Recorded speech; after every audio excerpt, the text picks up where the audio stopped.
2 दिन पहले निकले थे वो घर से, अभी तक नहीं लौटे। मैं खुद भी बहुत परेशान हूँ।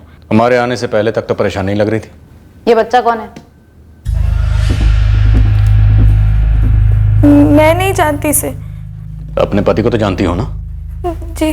तुम्हारे घर के ठीक सामने उसका पोस्टर लगा हुआ है, लेकिन तुमने कुछ नहीं बताया। तुम्हारा पति चंदन इस मासूम बच्चे का कत्ल करके फरार हो गया। नहीं नहीं साहब, मेरे पति खूनी वूनी नहीं है। आप जिस पोस्टर की बात कर रहे हैं वो तो मैंने अभी तक देखा भी नहीं। तो ये ले, अब देख।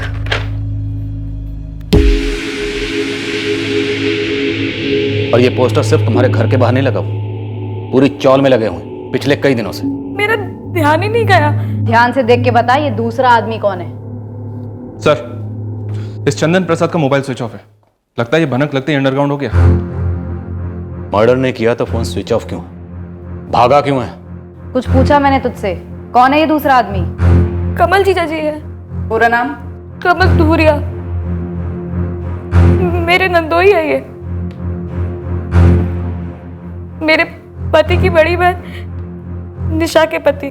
आप कुछ भी कहिए, मेरे पति और नंदोई किसी का खून नहीं कर सकते। हम लोग सीधे साधे लोग हैं साहब। ये जो 12 साल का मासूम बच्चा मारा गया ना, ये भी सीधा साधा ही रहा होगा, जिसे तुम्हारे पति और नंदोई ने पहले मारा, फिर इसकी लाश को एक सूटकेस में ठूस कर बोरी गली के पास कचरे में फेंक गए। ऐसा हो ही नहीं सकता साहब। ऐसा हो चुका है। 12 साल का मासूम बच्चा मारा गया और उसे मारा इन दोनों ने। हमारे नंदोई कमल और ननद निशा के फोन नंबर्स दो, एड्रेस भी दो।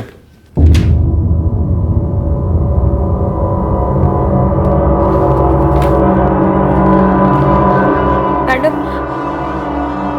मेरे पति कुछ दिनों से बहुत टेंशन में थे। टेंशन में तो होगा ही, एक बच्चे का खून किया उसने। नहीं मैडम, वो खून नहीं कर सकते।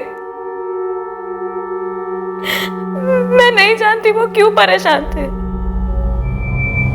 लेकिन मैं कुछ भी पूछती वो कभी उसका जवाब सीधे तरीके से नहीं देते थे। कब तक गुमसुम बैठे रहोगे? कुछ बताओगे भी? हुआ क्या है? कुछ नहीं हुआ।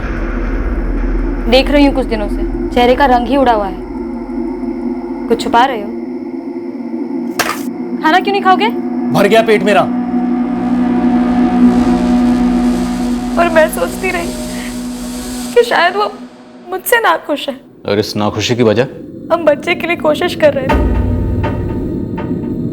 नहीं हो रहा था। किसी तांत्रिक वांत्रिक से तो बात नहीं की थी कि एक बच्चा होने के लिए दूसरे बच्चे की बलि दे दी? नहीं मैडम, मैंने सिर्फ अपनी ननद निशा दीदी से बात की थी और वो भी बहुत परेशान थी।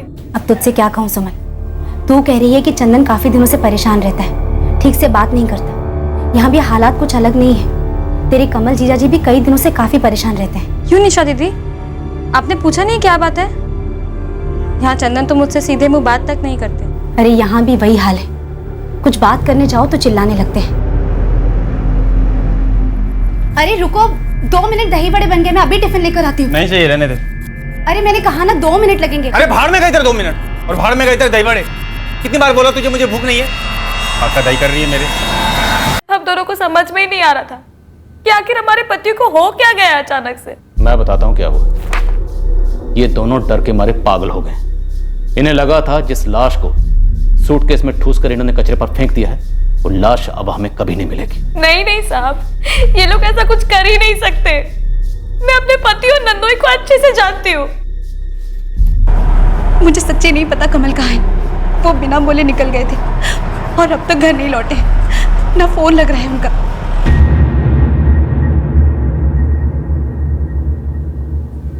तुम दोनों के पति मुंबई में छुपे हैं या मुंबई के बाहर? तुम दोनों अच्छी तरह से जानती हो ये बच्चा कौन है, बहुत अच्छी तरह से जानती हो। और ये भी जानती हो कि तुम्हारे पतियों ने इस मासूम बच्चे को क्यों मार दिया। बस हमारे सामने नहीं जानने का नाटक कर रही हो तुम दोनों। नहीं साहब, ये सच नहीं है। मेरे पति कमल इतनी घिनौनी हरकत कभी नहीं कर सकते, और न मेरा छोटा भाई चंदन। हम सीधे साधे लोग हैं। चंदन की एक सादी सी नौकरी है, सुबह जाता है शाम को लौट आता है। तुम दोनों के पति कहाँ काम करते हैं? मेरी बड़ी बहन सरिता दीदी, उनकी एक छोटी सी यूनिट है। चंदन और कमल जीजा जी वही काम करते हैं। कहाँ है ये यूनिट? दहीसर में। क्या बनता है? फैशन वाली बिंदियां बनती है। ये दोनों कुछ ना कुछ जरूर जानती हैं, पर बोल नहीं रही। ज्योति, सर। रहम करने की बिल्कुल जरूरत नहीं। ग्रिलिंग चालू रखो। जी। तब तक हम दहशत होकर आते हैं। सुमन, चंदन ने घर से निकलने से पहले कुछ बोला था क्या? नहीं दीदी, कुछ नहीं बोला, बस ऐसे ही निकल गए। और मुझे नहीं पता था कि कमल जीजा जी भी। क्या हुआ? मुझे देखते ही चुप क्यों हो गई? अब वही डायलॉग शुरू कर दोगे, हमें कुछ नहीं मालूम, हमें कुछ नहीं मालूम।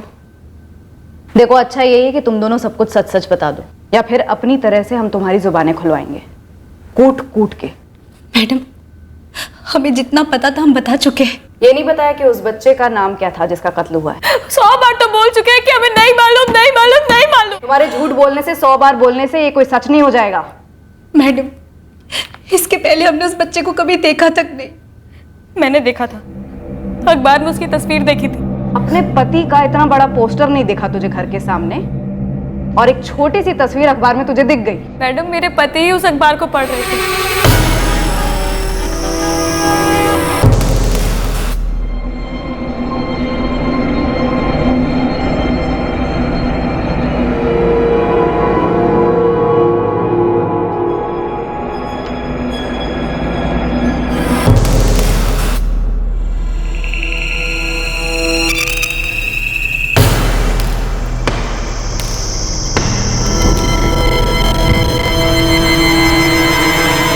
ये देख, ये तेरा पति है। इसने इस दुकान से वो सूटकेस खरीदा जिसमें हमें बच्चे की लाश मिली। तू खुद कहती है कि तूने उसे वो अखबार पढ़ते देखा है जिसमें बच्चे का फोटो आया था। अब भी तू यही मानती है कि तेरा पति इस खून में शामिल नहीं है?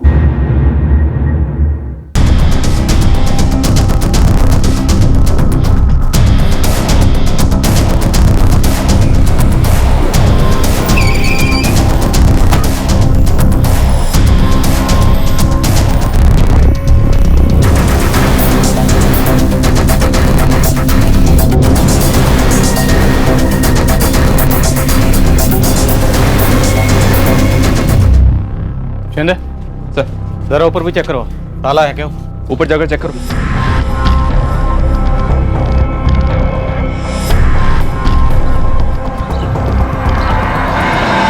साहब, मैं इस यूनिट में पहले आया हूँ, लगभग 2 महीना पहले, जब ये केस शुरू ही हुआ था। सर, ऊपर भी लॉक है। सर, ऊपर भी ताला लगा। Okay sir. ये बिंदी बनाने की यूनिट तुम्हारी बहन चलाती थी? जी, सरिता दीदी और नरेंद्र जीजा जी। नंबर दो दोनों के। यूनिट पर ताला लगा हुआ है। साहब, तब जब आया था यूनिट चालू थी। यहाँ उस मैडम के साथ एक 10-12 साल का बच्चा भी था और एक नौजवान लड़का भी। उस वक्त ये चंदन और कमल, ये दोनों दिखे थे यहाँ? साहब, अंदर जाकर नहीं देखा था, देखा होता तो याद होता। मैंने आपको तभी बता दिया था जब इन दोनों को दुकान के सीसीटीवी फुटेज में देखा था।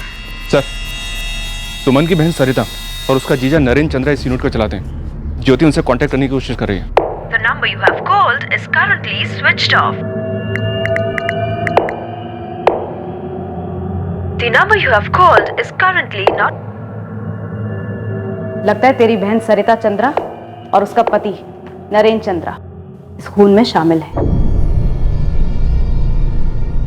सर, नरेंद्र चंद्रा और उसकी पत्नी सरिता चंद्रा दोनों के फोन स्विच ऑफ जा रहे हैं। सुमन कह रही है कि वो लोग उस यूनिट के ऊपर वाले फ्लोर पर रहते थे। यहाँ ऊपर और नीचे दोनों जगह ताला है। एक काम करो, इन दोनों मियाँ बीवी के फोन रिकॉर्ड्स निकलवाओ। लगता है फाइनली हम टारगेट पे। Okay sir. Shinde sir, DCP office से इस यूनिट में ब्रेकिंग करने की परमिशन लो सर, तुरंत। जगताप साहब, अपनी एक टीम के साथ इस जगह पर हर वक्त कड़ी निगरानी रखो।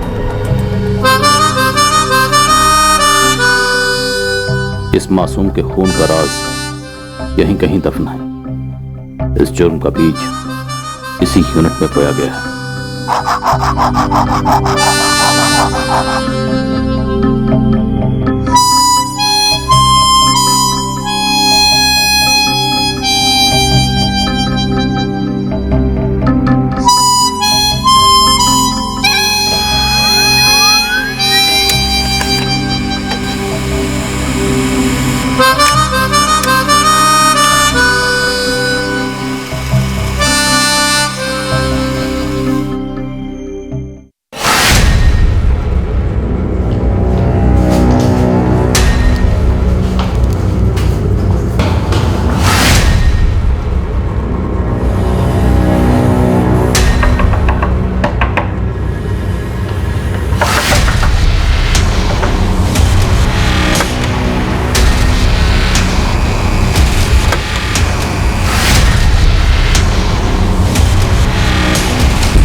अर्जुन और विकी कमरे में है ना?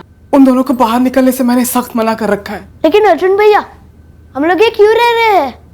मेरी स्कूल में सो रही है ना। कितनी बार पूछेगा सवाल? चल खा।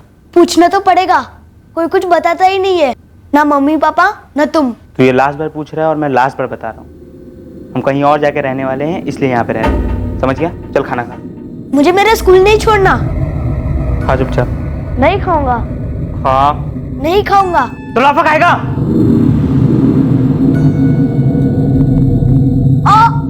समझ में नहीं आता तुझे। खा। बहुत मुश्किल से टिकटें मिली हैं परसों की। एजेंट को साला 3 गुना देना पड़ा है। मुझे तो बहुत डर लग रहा है। आप लोग तो निकल लोगे, हम दोनों का क्या होगा? मैंने तुम दोनों की टिकटें भी करवाई हैं। हम सब लोग साथ जा रहे हैं, ठीक है? लेकिन निशा और सुमन, वो दोनों भी बेहाल होंगे हमारे फिक्र में। बात भी नहीं हुई कई दिनों से। वो दोनों क्या नरेंद्र जी, क्या? देखो, जैसा सोचा था वैसा नहीं हुआ है। बात गड़बड़ा गई है पूरी तरह। सुमन और निशाद दोनों को पुलिस ने पकड़ लिया है। अब पुलिस? कहीं पुलिस हम तक तो नहीं पहुंच रही?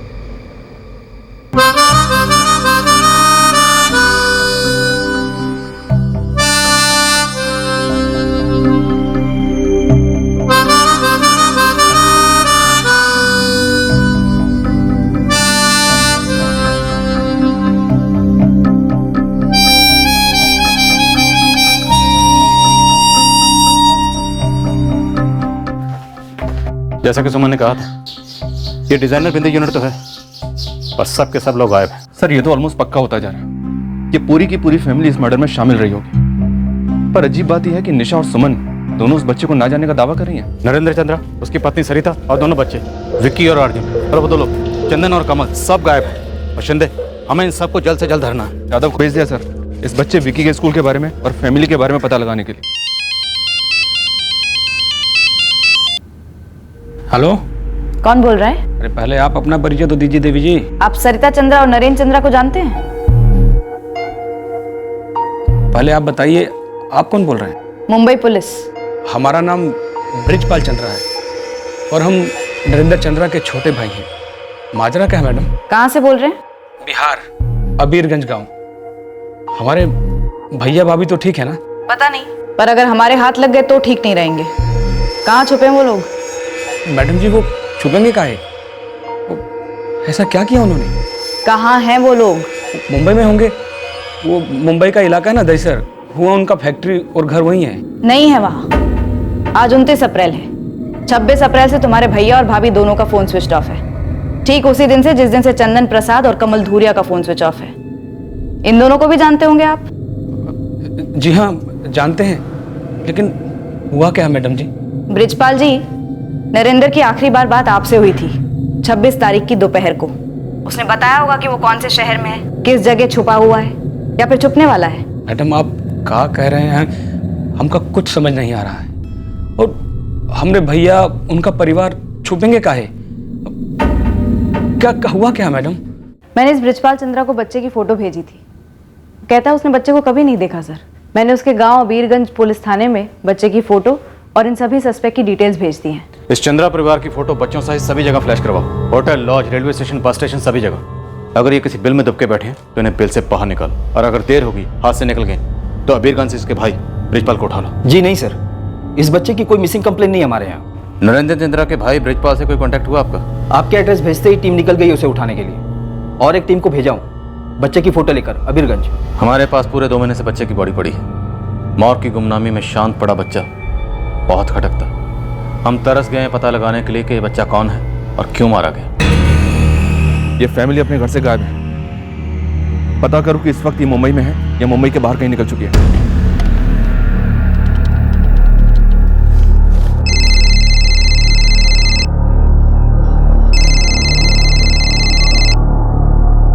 बिहार से फोन है, लैंडलाइन से। तब तो उठा ही लो, ब्रिजपाल भैया का होगा।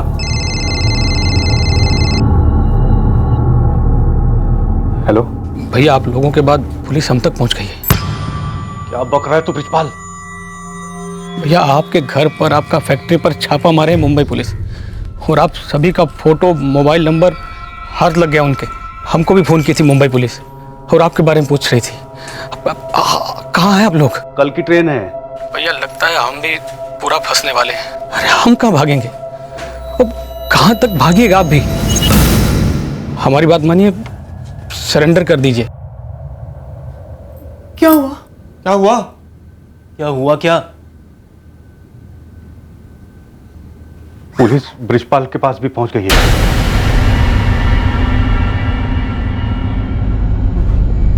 अब हमारे पास जाने के लिए कोई जगह नहीं बची। इसे कहते हैं अखंड कंजूसी पापा। फ्लाइट का खर्चा बचाने के लिए आपने ट्रेन का टिकट करा दी, अब जेल में पैसे लेकर चाटोगे क्या? अगर फ्लाइट करा लिया होता तो आराम से निकल जाते, लेकिन नहीं, हम चिंदी चोर हैं और चिंदी चोर ही रहेंगे ना। चुप रहे, आज हम लोग सब बर्बाद हैं, सिर्फ तेरी वजह से। ये सब गड़बड़ी आपकी वजह से हुई है नरेंद्र जी। बिना वजह हमारी जिंदगी भी बर्बाद हो गई।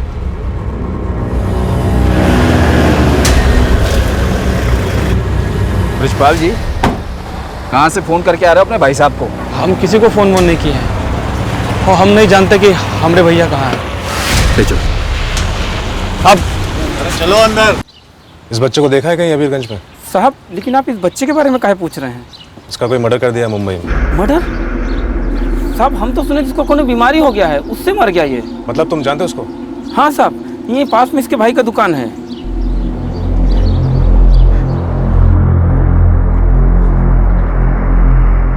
ये तो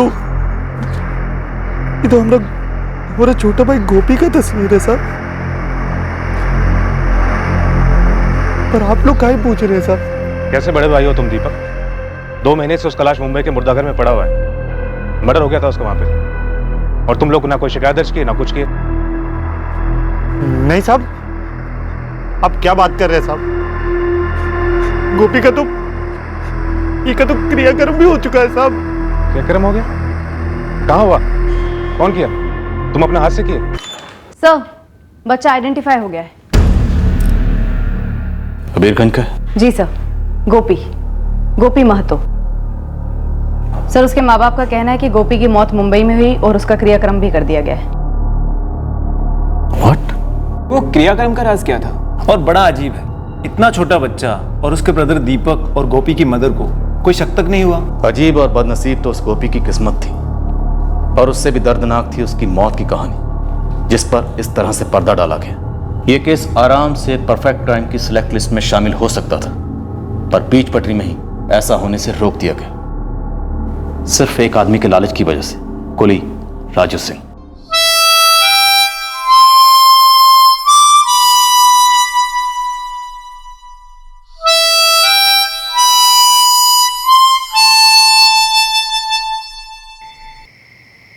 तेरा भाई अभी अभी 12 का हुआ है, इतना छोटा बच्चा बंबई में अकेला। यहाँ के स्कूल में पढ़कर कौन सा अफसर बनने वाला था? हमारे साथ मजदूरी ही करता ना। मुंबई जाएगा, वहाँ की फैक्ट्री में काम करेगा तो ज़्यादा पैसा कमाएगा। हमारी खस्ता हालत यहाँ के लोगों से छुपी नहीं है। तो ये मजदूरी का काम गोपी को भी यही करने दो ना, कम से कम हम सबका नजर का सामने तो रहेगा, रूखी ही सही घर की रोटी खाएगा। अम्मा जी, बम्बई जाने का सबसे ज्यादा शौक तो गोपी को ही चढ़ है, और वैसे बहुत पैसा कमाना है उसे। नन्ही सी जान है, कैसे ये? अम्मा, मुंबई सपनों का शहर है, क्योंकि वो सोने का शहर है अम्मा। वहाँ पर कम काम के भी बहुत ज्यादा पैसे मिलते हैं। तुम टेंशन ना लो। हम जाऊंगा भैया, बिल्कुल जाऊंगा। तो ठीक है बेटुआ, हम बात फिक्स करते हैं ब्रिजपाल भैया से। हाँ, उनके बड़े भाई है नरेंद्र भैया, वहाँ मुंबई में उनकी कोनो फैक्ट्री है, तो वहाँ पे तो का नौकरी करनी होगी। जी जान लगा के करेंगे, आप टेंशन ना लो। और रहने खाने का तो वही लोग देख लेंगे, बाकी पगार मिलेगा महीने का 1500 अलग। 1500?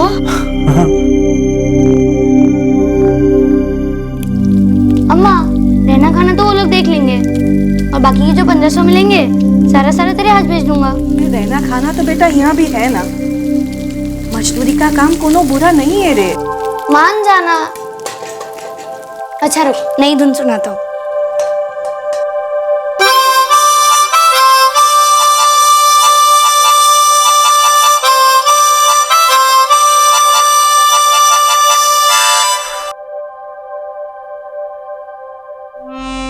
ब्रिजपाल भैया हमको बहुत अच्छे से जानते हैं साहब।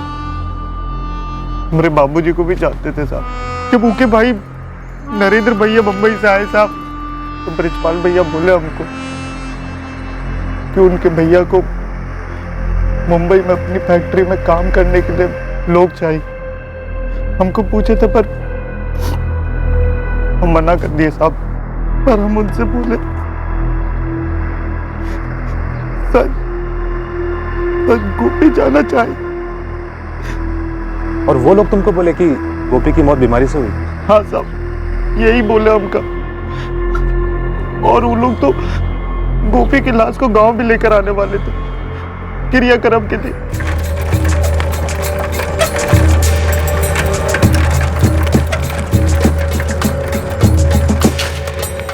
क्या हो गया ब्रिजपाल भाई? आप बोले बहुत ही अर्जेंट काम है। अनर्थ हुई गवाह है। क्या बात कर रहे हैं भैया? हमारा गोपी तो ठीक है ना भैया? मुंबई शहर एक बहुत भयंकर बुखार वाली बीमारी की गिरफ्त में है। कई महीनों से आतंक मचा रखा है बुखार ने। हमरे गोपी को तो कुछ नहीं हुई गवाह भैया। हाँ, अरे पिछला हफ्ता ही तो की हमारी अम्मा से बात हुई थी फोन पर, तब तो कुछ बोला नहीं। शायद वो अम्मा को परेशानी में नहीं डालना चाह रहा था, लेकिन कल रात उसका तबीयत बहुत बिगड़ गई। तुरंत अस्पताल ले जाया गया। रात भर ग्लूकोज चढ़ता रहा। डॉक्टर लोग बहुत ही कोशिश किए पर भगवान का मर्जी कुछ और था। आज सुबह गोपी दम तोड़ दिया।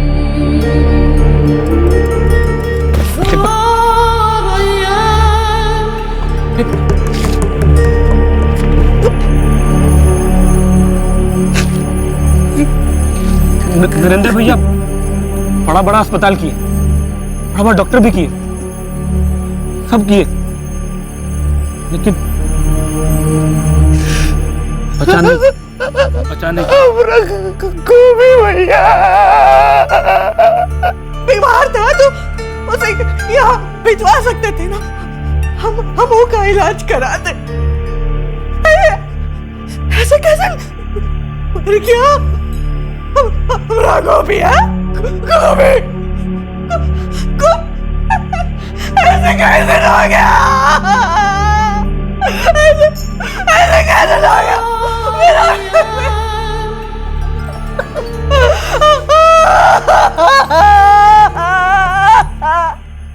हम कहे थे कि हम हमारे गोपी का क्रियाक्रम यहाँ गांव में ही करेंगे साहब। फिर वो लाश को लेकर आए यहाँ पे ना? 12 तारीख को ब्रिजपाल भैया हमको दोबारा से मिले। क्या बात कर रहे हैं ब्रिजपाल भैया? अरे नरेंद्र भैया, हमारे गोपी का क्रियाक्रम कैसे कर सकते? हम हमारे भाई को देखे नहीं है अभी तक, उनको विदा नहीं किए। हमारी अम्मा नहीं देखी है उनको। हमारी अम्मा का तो रो रो के बुरा हाल है भैया। भैया ने तो गोपी को यहाँ लाने का पूरा कागज पत्र कर लिया था, लेकिन गोपी का लाश फूल गई थी, सड़ने लगी थी। तभी ऐन मौके पर डॉक्टर लोग साफ साफ मना कर दिए। वो बोले लाश को ट्रेन से नहीं ले जाया जा सकता। अरे तो भैया एक बार हमको फोन कर देते, हम अपनी अम्मा को लेकर आ जाते भैया मुंबई। आप लोगों ने तो वो हक भी छीन लिया हमसे। क्या बात कर रहे हो दीपक? तुमको लगता है हम नहीं चाहते थे ऐसा हो? अरे हम तो सोच रहे थे पटना से एरोप्लेन में भेज देते तुम दोनों, लेकिन वहां डॉक्टर लोग बहुत हो हल्ला मचा रहे थे। ऐसे भी नरेंद्र भैया गोपी की मौत के बाद बहुत उदास थे। अब लाश को मुर्दाघर में सड़ने नहीं दे सकते थे ना। भैया हम काम वो दिखाएंगे हमारी माँ को, कहाँ भूलेंगे उनको? तकदीर का लिखा था दीपक, टाला नहीं जा सकता था। नरेंद्र भैया बोले हैं वो आएंगे अम्मा जी से मिलने। उससे पहले 50,000 रुपए भिजवा रहे हैं। उसके बाद ब्रजपाल भैया आकर के हमारे हाथ में 50,000 रुपया पकड़ा गए साहब। हम उन पर कौन शक ना कर सके साहब, ना ही उनके बड़े भैया। हमारा तो वहां तक बुद्धि नहीं चलती है साहब। दीपक, तुम्हारे छोटे भाई का कत्ल हुआ है और वो लोग इस जुर्म को छुपाने की फिराक में थे।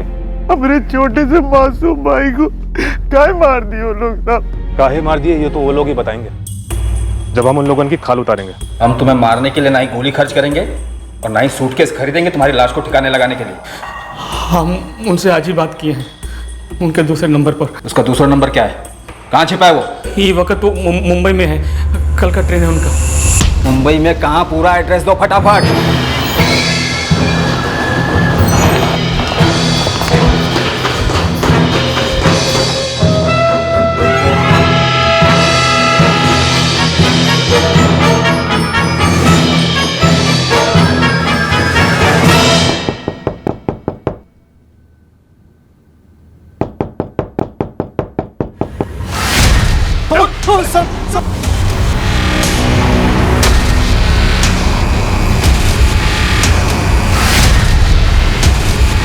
नरेंद्र चंद्रा, यहां दब के बैठे हो?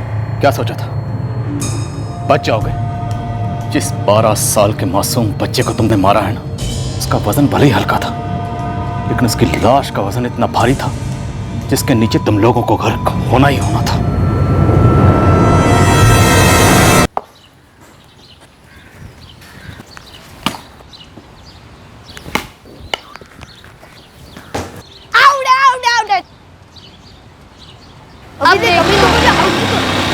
अबे ओ कामचोर, यहाँ काम करने आया तू या कोहली बनने आया? क्या करने आया? भैया मैंने उसे खुद बुलाया था, मेरे साथ कोई खेलने वाला नहीं था। तू अंदर जा, चल बैठ दे इधर। क्या बकवास कर रहा था तू उसके सामने? हाँ, तू यहाँ सिर्फ काम और काम करने के लिए लाया गया। अंदर कभी उसको खेलने बुलाया ना तूने, तुझे अच्छे से समझा दूंगा मैं। क्यों? क्योंकि मैं बोल रहा हूँ इसलिए।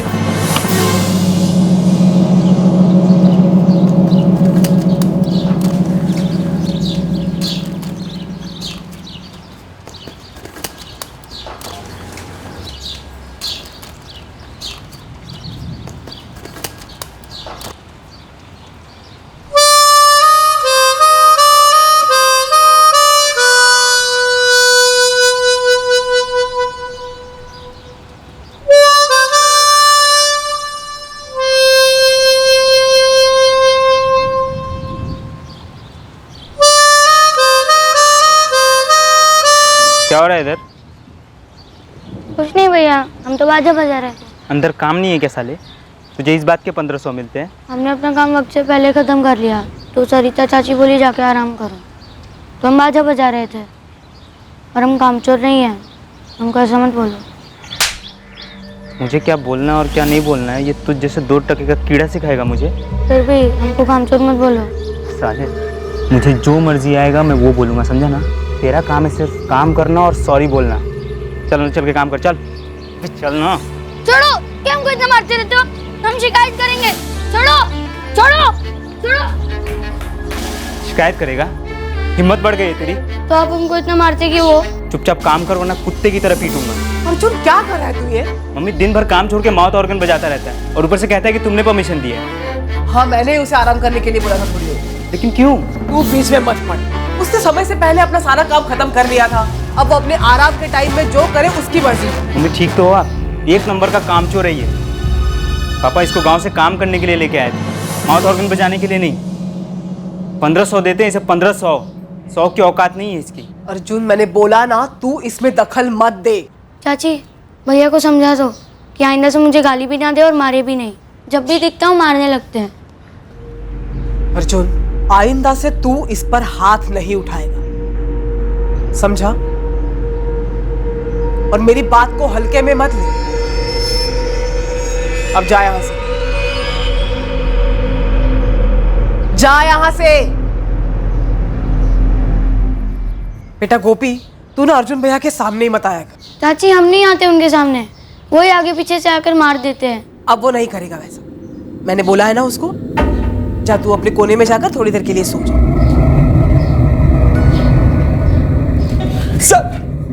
साहब हम लोग तो ईमानदारी से काम करते हैं साहब। ईमानदार मजदूर बच्चों के कत्ल में भागीदार नहीं होते। नहीं साहब, नहीं साहब, उसका मर्डर हुआ तब हम तो वहां थे भी नहीं। रात को जल्दी में बुलाया नरेंद्र जी ने।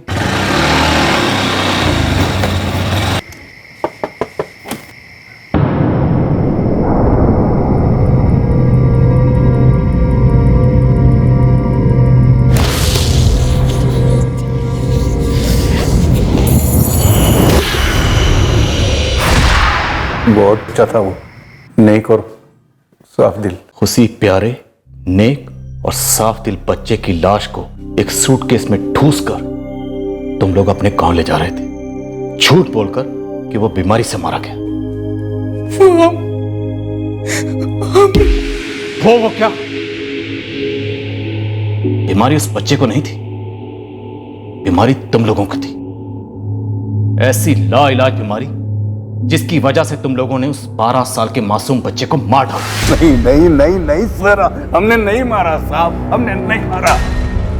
अरे हम तो प्यार करते थे उससे। पापा हमने इस कमीने के चलते मुझ पर हाथ उठाया। गोपी ना तेरा नौकर है, ना मेरा, ना किसी का।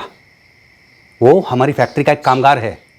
अपने खाली समय में वो विकी के साथ खेले, बाजा बजाए या जो मर्जी करे। आइंदा तुम उससे बात तक नहीं करोगे, समझे? और आपका जब मर्जी आएगा आप मुझ पे हाथ साफ कर दोगे। अर्जुन, हाथ उठाने की शुरुआत तुमने की है। हम लोग तुमसे कई दफे कह चुके हैं कि जैसे हमारे लिए विकी है वैसे ही गोपी भी है। तो फिर गोद क्यों नहीं ले लेते? मजदूरी क्यों करवा रहे हो? तुम्हें तो गोद में खिलाया पिलाया है ना, तो तुम कुछ काम करके क्यों नहीं देखते? हाँ, मैंने जब काम शुरू किया था ना, मैं गोपी के जितना था, तब जाकर ये सब बनाया है मैंने। वो नालायक लाखों का क्लास लगाया, पढ़ाई छोड़ दी, दिन भर घर में बैठ के अपनी माँ से कुछ सीखा। ये सामने आवारागर्दी करता है, हमारे पीछे पता नहीं और क्या क्या करता होगा। और इस बच्चे पे रौब जमाता है। तो बहुत ज्यादा हो रहा है। हाँ, बहुत ज्यादा हो रहा है। तुझे झेलना बहुत ज्यादा हो रहा है। बेचारा छोटा सा बच्चा मेहनत करके अपनी सारी कमाई अपनी माँ को बेचता है, उफ तक नहीं करता, खुशी खुशी काम सीख के दिन ब दिन आगे बढ़ रहा है। बस पापा अब और नहीं। अब और अगर तूने एक बार भी छुआ या कुछ गाली दी या कुछ भी कहा तो सीधा घर के बाहर, समझ रहा है? मैं धमकी नहीं देता, जानता है तू।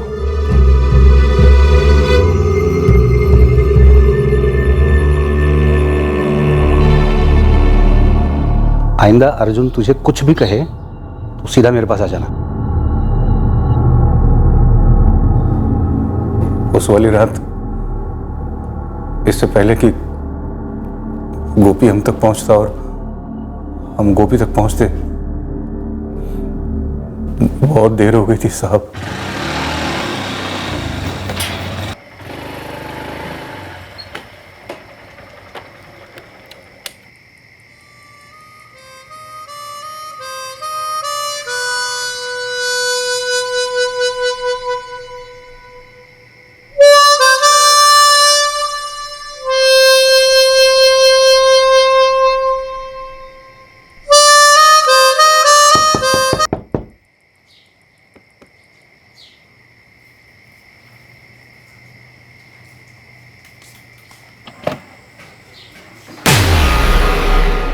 जी भैया।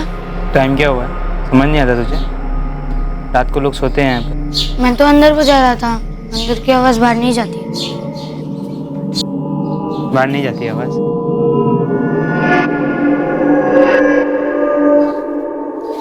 नहीं जाती है बाहर? फिर से मारे भैया, अब तो लिखना, पक्का शिकायत करूंगा। किससे शिकायत करेगा? सरिता चाची से। शिकायत करेगा? वापस मार देगा तूने। शिकायत करेगा?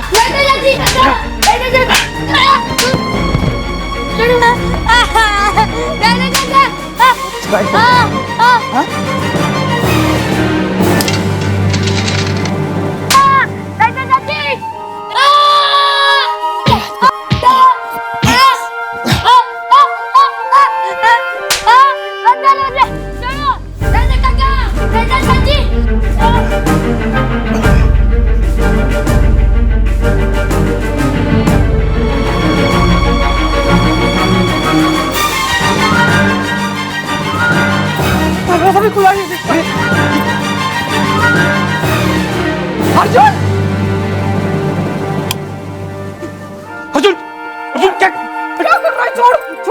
क्या कर रहा है तू ये? अर्जुन, क्या कर रहा है तू ये? गोपी, गोपी बेटा, गोपी, सुनिए, इसकी सांस नहीं चल रही। देखिए ना।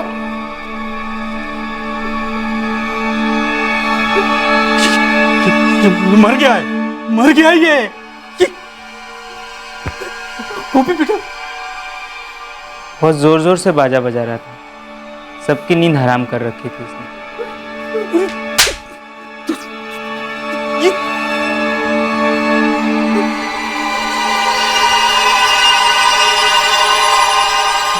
मार दिया, जान से मार दिया। ये इस नालायक ने किया है, इसने। मैंने तो 2 थप्पड़ लगाए थे, मारने का कोई इरादा नहीं था मेरा।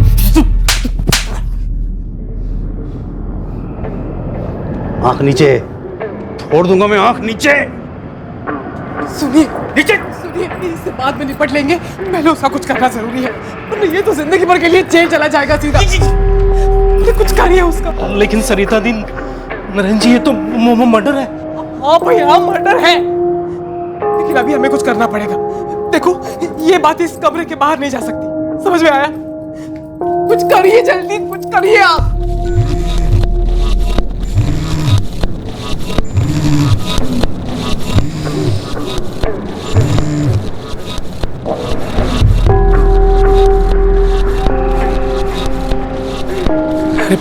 आप ये क्या कह रहे हैं? हाँ ब्रिजपाल, मैं सच कह रहा हूँ। नालायक अर्जुन ने उस बच्चे गोपी की जान ले ली है। हे राम, अब कुछ तो करना ही पड़ेगा। अगर बात बाहर निकल गई तो ये अर्जुन की सारी जिंदगी जेल में कटेगी। अरे भैया, लेकिन हम गोपी के घर वालों को क्या जवाब देंगे हम?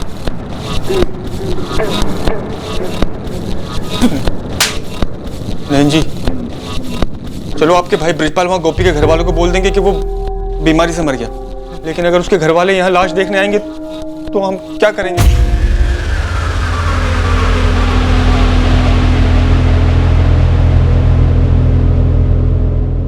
सर, जिस बात का डर था वही हुआ। गोपी का भाई दीपक यहाँ मुंबई आने की जिद कर रहा था, और उसका यहाँ आना मतलब बड़ा बवाल होता साहब। इसलिए नरेंद्र भाई गोपी की बॉडी को सूटकेस में लेकर अबीरगंज के लिए निकल गए। वो सूटकेस तुम दोनों ने ला कर दिया था? बस हमने इतना ही किया साहब, और यकीन मानो साहब, हम सब उस बच्चे से बहुत प्यार करते थे, बहुत लगाव था सबको। इतना लगाव था कि उस मासूम बच्चे के कत्ल की खबर पुलिस को देने के बजाय तुम लोग उस बच्चे के कातिल को बचाने की मुहिम में भागीदार बन गए। हम लाश को लेकर निकल पड़े, दीपक और गोपी की अम्मा के हवाले करने। और तुम लोगों का छोटा बेटा विकी, उसे भी सब मालूम था? जी नहीं, उसे तो अभी भी कुछ नहीं पता।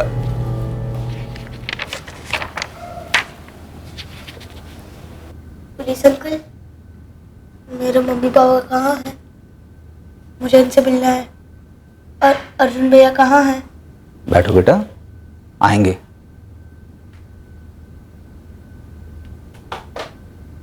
तुम लोग लाश को सूटकेस में ठूस कर यहां मुंबई से अपने गांव अबीरगंज बिहार के लिए निकले थे।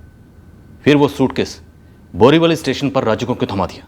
क्योंकि मैं डर गया था साहब।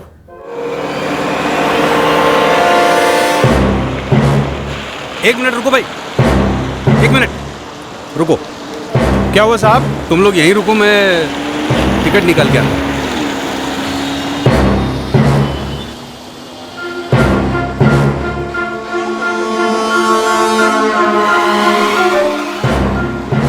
पंद्रह मिनट से ऊपर हो गया है। शायद लाइन लंबी होगी।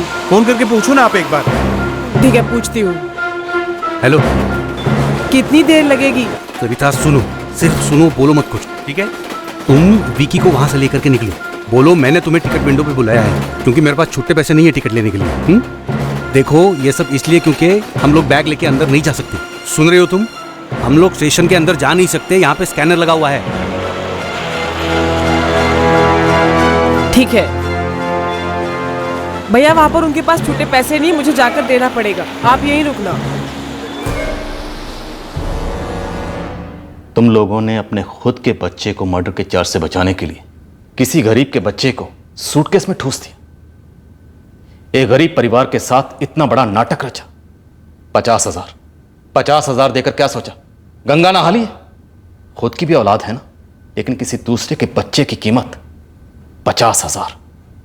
एक इंसानी जिंदगी की कीमत 50,000। तुम लोग इंसान कहलाने के लायक नहीं हो। और कानून को क्या समझा? दूध भात। स्कैनर से बच निकले तो बच के कानून से। अरे तुम दोनों तक पहुंचने के लिए हमने जमीन आसमान एक कर दिया। जमीन आसमान तो क्या, जमीन के नीचे और आसमान के ऊपर भी कुछ होता ना तो वहां भी पहुंचते, जरूर पहुंचते, जैसे अब पहुंचे।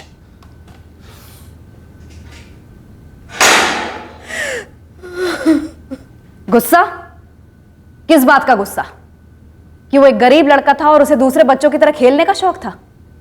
या फिर वो माउथ ऑर्गन बजाता था और ये तुझे खटकता था? वो म्यूजिक बजाता, दूसरे लोगों को पसंद आता और तुझे इसकी जलन होती है ना? इधर देख, देख इधर। कितना बड़ा था वो तेरे अपने भाई विक्की से? बोल, कितना बड़ा था? जो हिम्मत तूने 12 साल के बच्चे पे दिखाई वो दिखाऊं मैं तुझे? दिखाऊं?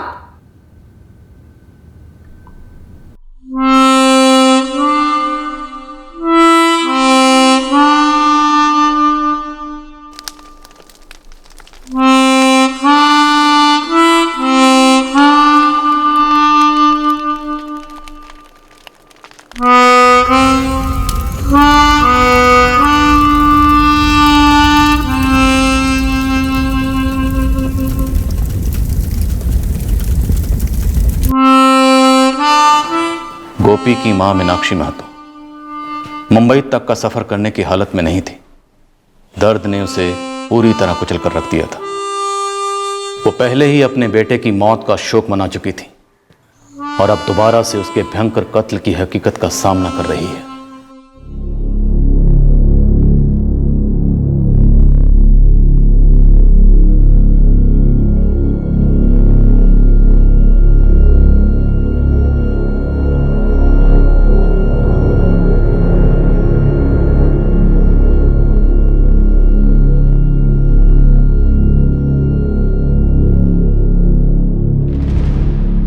आपने और आपकी टीम ने इस केस को काफी ज्यादा पर्सनली ले लिया था। हर केस पर्सनल होता है वैसे, और पर्सनल लाइफ हर केस को इन्फ्लुएंस करती है।